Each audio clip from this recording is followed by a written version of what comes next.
안녕하세요. HITV 강우석입니다. 이번 편은 사마천의 사기열전 28번째 편인 몽염열전입니다. 몽염이라고 하는 사람은 지난번 이사열전 때 잠시 언급하였던 인물입니다. 그 당시에 조거가 응응한 생각으로 막내 아들 호해를 태자로 책봉하면서 첫째 아들이었던 부소를 제거하고 부소와 함께 있었던 장군을 제거하려 했었을 때 그 장군이 몽염이었습니다. 이번 편은 그 당시에 허무하게 황관 조고에 의해서 이 세상을 비참하게 돌아갈 수밖에 없는 몽염이라는 사람에 대한 어떤 기록입니다. 몽염은 그 할아버지 때 제나라에서 진나라로 이주한 사람입니다. 할아버지가 진나라로 이주하연 상태에서 대략 소나라 때 소왕을 모시면서 그 관직을 잡고 장수로서 나름대로 어떤 역할을 했었을 때입니다. 그러다가 그 시황제라고 보통 얘기하는 진왕 정왕의 아버지인 장양왕 때는 장군으로서 장수로서 한나라와 조나라를 침략을 해서 많은 땅을 갖다가 복속시켜서 성과를 냈던 그런 인물이기도 합니다. 그리고 그의 어떤 그 몽오라고 하는 그 할아버지의 아드님이 몽무라고 하는 사람인데 이 사람이 몽염의 아버지입니다. 그래서 몽무라고 하는 사람 역시 장군으로서 부공이 뛰어나다라고 볼 수 있었습니다. 한 예로 어떤 그 아버지와 비슷하게 어떤 장군으로서 장수로서 이웃 나라를 침략해서 많은 성과를 내는데 거의 진나라가 통일되는 과정에서는 초나라를 침략해서 초나라 왕을 포로로 생포하는 그런 정가를 만들어냈던 그런 어떤 장수였습니다. 그러나 그 초창기의 몽염은 어떤 장군으로서의 어떤 무장으로서 생활하기보다는 어떤 문신으로서 형법 이런 부분에 대해서 나는 해박한 지식이 있고 어떤 그 죄를 판단하고 결정하는데 왕에게 상소를 할 때 그의 어떤 합리적이고 어떤 어디에 치우침이 없는 결정과 진단을 할 수 있는 능력이 있었기 때문에 그 당시에는 어떤 문신으로서 채용을 했는데 거의 진나라가 통일 막바지에 될 때에는 아버지와 할아버지의 어떤 영향도 있기도 하지만 거기에 피를 갖다가 속일 수 없어서인지 전장에 나가는 어떤 장수로서도 역할을 하는데 그 당시에 그 역할도 출중하게 만들어냈던 그런 어떤 인물입니다. 그러다 보니 통일된 이후에는 통일 진나라 시왕이 진시황은 이 무장들에 대한 어떤 또 다른 염려일 수도 있고 아니면 안전책일 수도 있고 해서 서울 수도권 내에 있지 못하게 하고 변방에 나가서 외부에 있는 어떤 오랑캐들을 대적할 수 있고 방어할 수 있는 어떤 조치를 취하고 내부에 있는 많은 어떤 병장기들은 농기구로 전환할 수 있도록 조치를 하는 그런 어떤 전책을 시행을 합니다. 그 전에 어떤 본인이 갖고 있는 능력에 의해서 어떤 문신으로 있었다 한다면 수도에 근무할 수 있었겠지만 그 할아버지와 아버지의 어떤 피를 물려받은 그 무장으로서의 능력도 또한 출중하다 보니까 결국에는 먼 타지로 가서 주둔할 수밖에 없게 됩니다. 그게 엎매들으면 어떤 화가 되는 어떤 원인이 되기도 합니다. 그러다 보니까 시황제가 이 몽염을 한직으로 몰았다기보다는 한 외부로 나가서 오랑캐들 제적할 수 있게 하면서 전쟁이 빈번하지 않다 보니까 오랑캐를 만들 수 있는 수성의 의미에서 장성을 쌓도록 명령을 내립니다. 그래서 한 거의 12년 동안은 장성 구축하는데 거의 뭐 매진을 하는 그런 역할을 합니다. 그러던 차에 그 시황제 아들이라고 할 수 있는 부소가 어떤 그 맏아들의 역할도 있기도 하고, 그 다음에 많은 병력을 갖고 있는 장군들이 혹시라도 뭐 또 다른 어떤 생각을 할 수도 있기 때문에 지근거리에서 그를 감시할 수 있고 직위로서 억압할 수 있는 그런 어떤 안전책을 놓게 하기 위해서기도 하고 해서 부소라고 하는 아들을 몽염이 있는 곳으로 파견하여 함께 생활하도록 하였던 그 상황인 것입니다. 그러던 차에 그 시황제는 과거 그 은나라, 주나라, 그 다음에 전국시대, 그 전에 춘추시대까지 경험하면서 많은 제후들에 대한 폐해를 익히 알고 있기 때문에 진나라만큼은 제후국을 없애버리고 군현제를 그 실시하면서 모든 관리를 그 중앙정부가 파견하는 형태를 취했던 때입니다.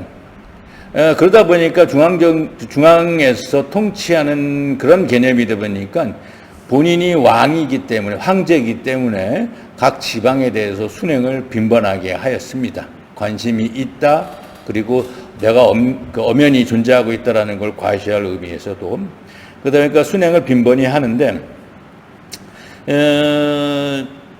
정작 여기서 슬픈 역사가 시작이 되는데, 시황제가 통일을 한 후에 사실 정작 10년 정도밖에 통일 진나라를 통치하지 못합니다. 그리고 나서 2세 황제, 3세 황제를 거치면서 한 3년여 정도, 3, 4년 정도 더 암울하게 유지되다가 그 다음에 통일 진나라가 사라지게 되는데, 본인이 10년 동안 그 황제로서 통치하면서 본인은 대단히 많은 욕심을 가지고 있었습니다. 오랫동안 살면서 통일된 진나라를 오랫동안 통치하겠다. 그래서 태자도 책봉하지 않은 상태에서 본인이 직접 통치하고 관리하는 어떤 의지를 불태우는데 몸이 정작 거기에 따르지 못해서 병이 찾아옵니다. 순행길에. 그러다가 사구라고 하는 곳에 지날 쯤에 그 시황제의 어떤 그 병환이 되게 위중하게 되는 일이 벌어지는데, 그러니까 정작 태자를 책봉하지 않은 상태에서 맏아들을 몽염이 주도하는 곳에 파견하여 관리도 할 겸 견제책으로 놓았던 그 큰아들이 너무 먼 곳에 있으니 자기가 자기 병세의 유중함을 깨닫고 그제 와서 자기 아들에게 편지를 마지막인 것 같아서 편지를 씁니다. 이 애비의 어떤 병이 그렇게 시 낫지 않으니 너는 조석기 수도로 와서 이 애비를 맞을 준비를 하라라는 어떤 그 명령의 교지를 내립니다. 그런데 그 교지가 그 옥새를 찍은 후에 발송되기도 못했는데 시황제가 갑작스럽게 세상을 떠나게 됩니다. 근데 이러면서 이제 문제가 커지는데, 시황제가 통일 진나라 위에 한 10여 년 통일하고 죽은 상태다 보니까 그 모든 권력에 대한 것을 본인이 쥐고 있었던 상태고, 그리고 이사가 재상이긴 하지만 본인이 통치하면서 옥새로 무엇인가 명령을 내렸던 상태입니다. 그럴 때 이 옥새라고 하는 거를 이 중거부령으로 있는 황관 조고가 가지고 있었고, 그 다음에 큰아들에게 전달되는 교지조차도 황관이 조고가 아직 발송하지 않은 상태에 있다 보니까 이자가 좀 다른 생각을 합니다. 그러면 이 황관 조고에 대해서 좀 알아볼 필요가 있는데, 이 조고라고 하는 자는 우리가 짐작할 수 있는 것처럼 황관이라는 자는 대단히 특별한 직위의 또 고귀한 자라고 볼 수는 없습니다. 비록 지근거리에서 그 왕권과 가까이 있다라는 건 있겠지만 비천한 출신이거든요. 그래서 특히 이제 어머니가 어떤 커다란 어떤 죄를 물는 과정에서 방면돼서 살아갈 수밖에 없긴 하겠지만, 어떤 죄가 상당히 큰 집안이다 보니까 자식들조차도 큰 벼슬을 할 수 있는 그런 위치이지는 못하였습니다. 그러다 보니까 그 형제들 자체도 환관으로 어떤 지낼 수밖에 없는 자들이 몇몇이 있었는데, 이 조고 역시도 환관으로 생활할 수밖에 없는 그런 지경에 이르게 됩니다. 그러나 낮은 신분에 있는 상태에서 환관이라고 하는 것 또한 나름대로 최악은 아니기 때문에 그 부류에서는 그가 선택할 수 있는 좋은 어떤 위치였다라고 생각을 합니다. 그런 상태에서 조금 언변이 능하고 중요히 상황 판단에서 빠르고, 그다음에 형법에 대해서 좀 보다 해박한 지식이 있다 보니까 환관으로서 주변과 왕실의 눈에 띄게 되고, 그 왕실의 눈에 띄는 과정에서 시황제에게 환관으로서는 높은 지위라고 할 수 있는 거부령이라고 하는 직위까지 오르게 되는 어떤 지경입니다. 그런 상태에서 왕명을 출납하기도 하고 옥새도 보관하면서 왕을 보좌하는 그와 같은 어떤 의미 있는 특별한 어떤 환관의 지위를 갖고 있던 자였는데, 이 자가 정세 파악을 해보니 태자가 정해지지 않은 상태에서 왕께서 돌아가시기 전에 큰아들에게 수도로 와서 본인을 맞을 준비하다라고 했던 명령서가 전달되지 않다 보니 왕명이라고 하는 것이 누구에도 전달된 적이 없는 상태입니다. 그러다 보니 왕이 사구에서 죽었지만 죽었다라는 표시를 하지 않은 상태에서 모의를 합니다. 그래서 오래전부터 왕실에 있을 때 가장 나이 어린 막내 아들과 어떤 친분을 유지하는 과정에서 자신의 어떤 이익을 보다 많이 보장해 줄 수 있겠다라고 생각하는 것은 어린 막내 아들이었다라고 생각하는지, 막내 아들을 자기의 측근으로, 자기의 가장 좋은 가방끈으로, 생명끈으로 만들려고 했었던 것 같습니다. 이유는 부서라고 하는 사람은 일정한 어떤 나이도 됐기도 하고 어떤 사리분별이나 어떤 용맹함도 있고 그리고 엄격함도 있는 상태에서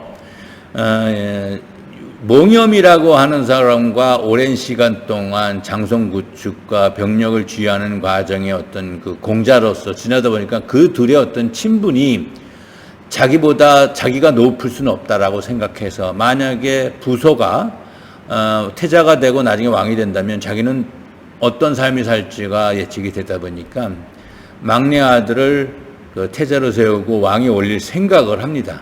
그러다 보니 이자가 호해를 만나서 지금 아버님이 돌아가신 거에서, 황제께서 돌아가신 거에서는 나와 그다음에 왕자와 그다음에 재상 이사백기 사실은 현재 모르고 있다. 이 상태에서 만약에 왕자께서 좀 의미 있는 생각을 하시고 결정을 하신다면 최선을 다해서 내가 거기에 보답할 수 있도록 노력하겠다라고 합니다. 그 말은 뭐냐면, 지금 태자가 결정되지 않았는데 호해께서 태자가 되고자 원한다 한다면 태자가 될 수 있도록 뒷받침하겠다라고 이런 뜻을 넌지합니다. 그러나 전편에서 얘기한 것처럼 호해는 처음에 고사를 합니다. 형이기 때문에 형도 용맹하고 형의 어떤 자리를 자기가 빼앗는다라고 한다면 또 다른 형제들에 대해서 원망도 살 것을 염려해서, 그러나 집요하게 이자가 호해를 설득합니다. 그러다 보니까 호해도 그러면 재상인 이사의 어떤 의중도 판단하고 그렇다라고 한다면, 그것도 우리랑 같다라고 한다면 따르겠다라는 얘기를 하고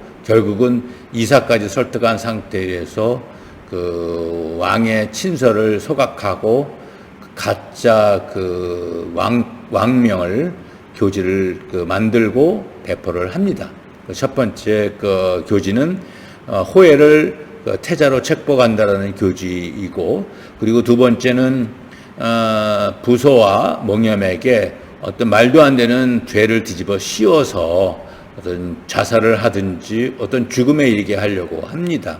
그러나 멀리 있는 아들에게 죽음에 이르게 할 수 있는 것은 아들의 어떤 아버지의 병중이나 이런 어떤 부분에서 헤아리지 못했다, 이거 불효다라는 어떤 누명을 씌우겠다는 건데 참 말도 안 되는 누명인 것이죠. 그래서 그것에 의해서 그런 반란의 어떤 행위를 시작을 합니다. 이것이 그 진나라의 입장에서는 사구반란이라고 하는데, 왕의 의중을 무시해버리고 신하라고 하는데, 특히 그 거세된 그 황관 조고에 의한 어떤 철인이 참 참혹할 수 있는 국가 현실이라고 볼 수는 있습니다. 근데 그런 상태에 의해서 그 몽염은 갑작스럽게 그 아버지가 그 아들에 대해서 질타하면서 죽음으로써 죄를 면해라는 어떤, 죽지도 않았는데 아버지가 죽었는데 죽어 있다는 어떤 통보보다는 살아있는 상태에서 큰아들을 질타하는 그런 식의 명령이니, 몽염은 처음에 의심을 합니다. 이게 제대로 된 명령인지, 그리고 본인에게 분명히 많은 병사가 있기 때문에 함부로 어떤 왕명을 따르지 말고 한 번 더 확인해 보자라고 얘기를 합니다. 그러나 그 아들은 왕명에 대한 부분을 거역하고 싶진 않아서 왕의 의중대로 그 자살하겠다 해서 자결을 합니다. 그러나 그건 왕의 뜻은 아니었는데 그런 자결을 합니다. 또 허무하게 자기가 모셨던 부서가 죽고 나니 자기도 어떻게 할 수는 없지만, 그렇다 하더라도 자기 아버지, 자기 할아버지부터 진나라가 통일되는 과정 과정에서 많은 노력을 했는데 이거 허무하게 이렇게 죽을 수는 없으니까 다시 한번 명을 받아서 처결해 줬으면 좋겠다라는 요청을 합니다. 사자는 그것까지 무시할 수는 없으니까 그걸 가지고, 의중을 가지고 수도로 다시 돌아옵니다. 그 당시에 이제 호에는 어떤 몽염의 어떤 가문의 위치도 생각을 할 수 있고 염려할 수도 있고 해서 사면을 하려고 생각합니다. 그러나 일을 시작한 조고 입장에서는 그 누구도 나중에 본인에게 화가 될 수 있는 자에 대해서는 나를 어떤 형태로도 결정을 해야 되겠다라는 생각에서 계속 모함을 합니다. 그런 상태에서 몽염을 모함할 수는 없으니까, 모함을 하다 보니까 또 다른 어떤 힘을 갖고 있는 몽염의 형제를 제거함으로써 몽염도 함께 제거하려고 하는 수를 씁니다. 그 사람이 누구냐면, 몽무에게는 아들이 몇이 있는데 그 중에 몽염과 몽의라고 하는 두 사람이 그 당시에 진나라에서는 대단히 충신으로서 높은 어떤 직위를 보장받는 관리로서 생활을 했던 겁니다. 형은 후에 장수로서 병사를 지휘하는 장군이 됐지만, 동생은 형의 어떤 직책과 비슷하게 형벌이나 범죄에 대한 부분을 판단하고 이해하고 분석하는 것에 어떤 특별한 재주가 있다 보니 그 일을 맡아서 꾸준히 업무를 보고 있었고, 그것이 나중에 좋은 어떤 결과를 만들어내서 나중에는 상경에 이르는 높은 어떤 직위에 이르게 됩니다.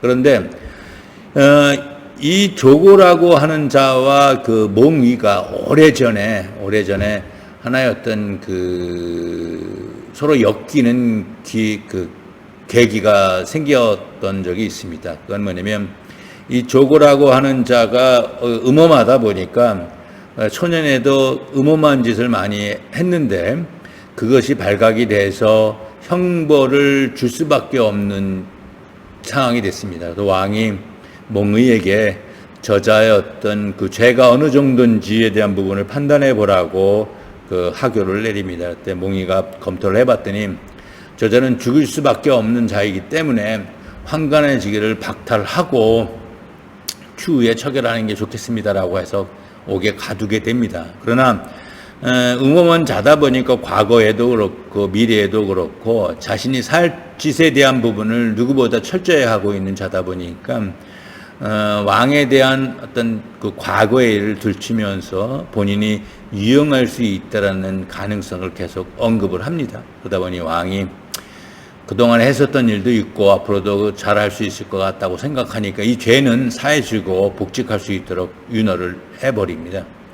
그러다 보니까 그것이 억하심정이 되어 있는 상태다 보니까 몽염도 죽여야 되겠지만 몽의도 역시 죽여야 되겠다라고 생각해서 우선 몽의를 나름대로 살해할 계획을 세웁니다. 세울 때 어떻게 세우냐면, 막내 아들 호해를 태자를 세운 상태에서 누명을 씌우는데 선왕께서는 막내 아들이 대단히 뛰어나고 지혜롭다라고 생각해서 태자로 책봉하려고 여러 번 제안을 했는데, 이 몽이라고 하는 자가 아니되옵니다 해서 태자가 못 되었다.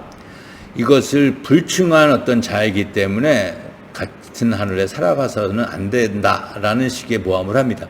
그런 기회도 없었고 그런 식의 논의도 했었던 적이 없는데, 일단 한 인간을 죽이려고 하니까 없는 말을 꾸며낸 거겠죠. 근데 그거를 들은 이 호엘한 자가 괘씸하다 생각해서, 불충하다고 생각해서 그에게 사약을 내려서 스스로 자결하게 합니다. 그러나 그러니까 몽이의 입장에서는 내가 지금까지 그 선왕을 충심으로 모셨고, 중심으로 모시는 과정에서 지금 거래에 있는 지금 태자의 어떤 모습의 그 영특함을 익히 아는데 내가 왜 태자로 책봉하는 일에 대해서 거부했겠냐. 그와 같은 일이 논의된 적도 없고, 논의됐다 한다면 제가 거부할 일이 전혀 없고 부정적인 의사를 표현할 일이 없다. 이건 누구의 모함이기 때문에 다시 한번 검토해 주길 바란다고 윤호를 합니다. 그러나 그 말이 받아들여지지 않고, 그리고 주변의 신하조차도 3대에 걸쳐서 진나라에 충성을 다했는데 허무하게 죽여서는 안 된다라고 하지만, 역시 가장 지근거리에서 모함을 하는 자의 힘을 극복할 수는 없어서 몽이가 죽게 됩니다. 그리고 몽이가 죽게 되는 상태에서 그가 대단히 큰 죄를 불충하고 태자에게 불충한 자로서 누명을 씌워주다 보니까 그 죄를 들고 다시 몽염에게 갑니다.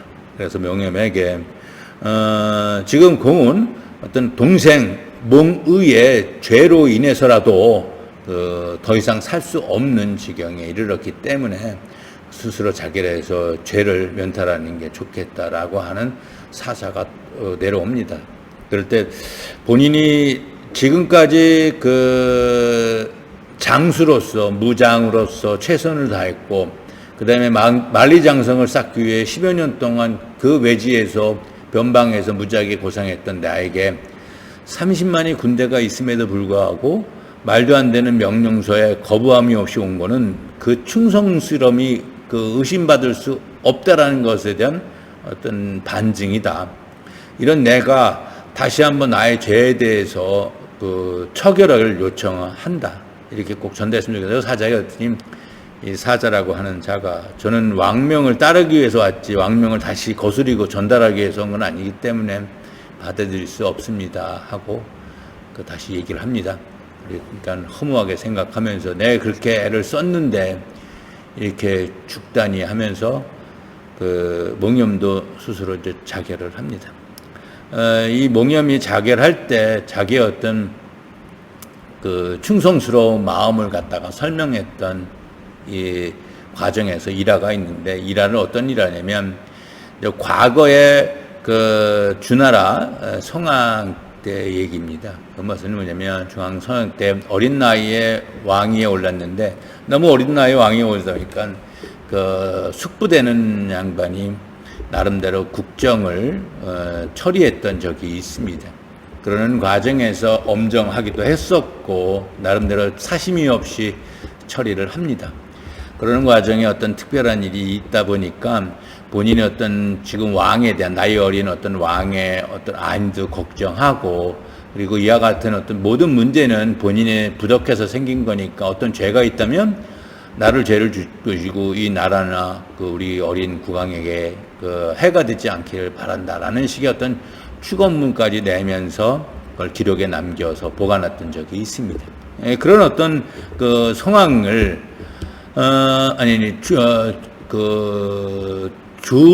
주공이라고 하는데, 성왕을 도왔던 숙부 주공 단이라고 하는데, 단의 어떤 모습에 대해서 험담을 하면서 모함한 자가 생기게 됩니다. 성왕이 어느 정도 성숙하고 성왕이 권력을 휘두를 때 되게 되면 주공단이라고 하는 사람이 정치를 할 때 있었던 측근들을 제거하기 위한 목적이기도 하겠지만 쓸데없는 모함을 가혹하게 합니다. 그래서 왕이 그 모함을 듣고 의심하게 되니까 주공 단위도 오래 있을 수는 없다 그래서 일단은 피신을 하는데, 우연하게 이 성왕이 자기 숙부가 어떤 나라가 곤란스러웠을 때 1220명께 기원 비슷하게 하면서 또 어린 어떤 본인을 염려하고 국가를 번려하면서 기원을 했었던, 다짐을 했었던 이런 어떤 모습을 확인하면서 자기의 실책을 대단히 많이 반성을 합니다.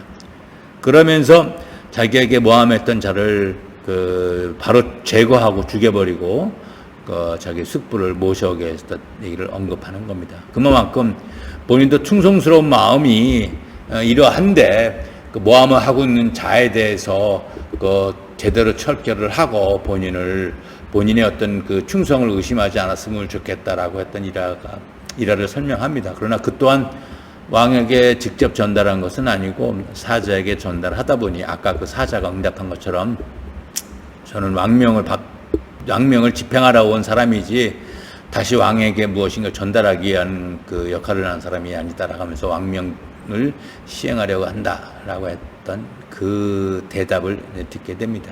이런 걸로 보면 이사열전에서도 그렇지만 이 몽염열전에서도 느끼는 거는 참 하찮은 황관, 거세된 하찮은 중성인간 황관에 의해서 백수십 년 동안 많은 사람들의 어떤 노력으로 이루어졌던 전국시대의 어떤 마무리, 그리고 전국을 통일해서 진나라가 된 후, 그 다음에 10여 년 정도의 어떤 천하 통일의 어떤 태평성대, 그것을 한순간에 무너뜨리고 다시 또 다른 제국에 온전히 넘길 수밖에 없고, 본인 또한 편안하게 죽지 못하는 그런 화를 당하는데, 참 뭐라고 말씀할 수 없는, 생각할 수 없는 그런 슬픈 어떤 과정인 것 같습니다. 그래서 어떤 놈이 조고이고, 그리고 정작 본인이 조고인지도 모르는 무수히 많은 자가 현재에도 있고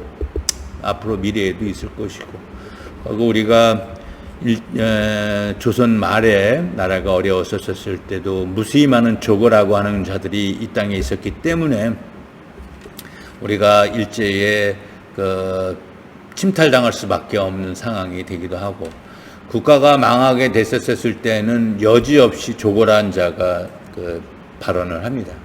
그리고 중간에 나름대로 왕이 존재할 때도 조고는 존재하지만 왕의 현명함으로 인해서 조고가 나름대로 중간에 움틀지 못하는 그런 어떤 경우를 만들어내겠지만, 매 순간 조고는 존재하고 있고 그가 자기의 어떤 능력을 펼치기 위해서 아등바등 한다는 것에 대해서 철저히 인식해야 되지 않을까. 그래서 어느 한순간에 많은 노력들이 수포로 가지 않게끔 해야 되는 게 아닐까라는 생각을 합니다. 근데 다만 어떤 놈이 조고이고 조고의 행동이 무엇인지를 눈앞에서 명확히 알 수 없다라는 아쉬운 때문에 참 불안하고 답답하고 화난다라는 생각만 하게 합니다. 아무튼 몽염열전도 이사열전처럼 즐겁지만은 않은 그런 열전이었던 것 같고 짜증나는 열전이었던 것 같습니다. 이것으로서 28번째 몽염열전을 마무리하고 29번 열전편에 다시 찾아오는 걸로 하겠습니다. 마무리하겠습니다. 감사합니다.